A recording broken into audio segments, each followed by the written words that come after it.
Tur upacara memasuki lapangan upacara.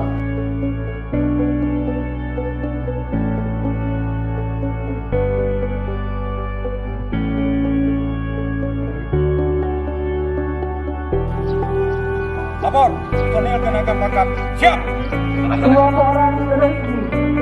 Lapor, Muhammad Syarif, Kompol, NRP 65010510 berdasarkan skep Kapolri nomor 754 6 Romawi 2022 tanggal 17 Juni 2022 telah dinaikkan pangkat setingkat lebih tinggi dari AKP menjadi Kompol terhitung mulai tanggal 1 November 2022 dengan pangkat baru telah terpasang laporan sukses.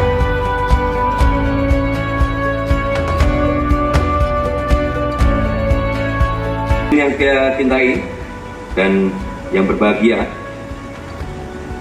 tentunya laporan kenaikan pangkat tingkat lebih tinggi dari pangkat AKP menjadi Kompol itu menjadikan sebuah motivasi bagi personil yang lain dalam melaksanakan tugas di Kepolisian Negara Republik Indonesia.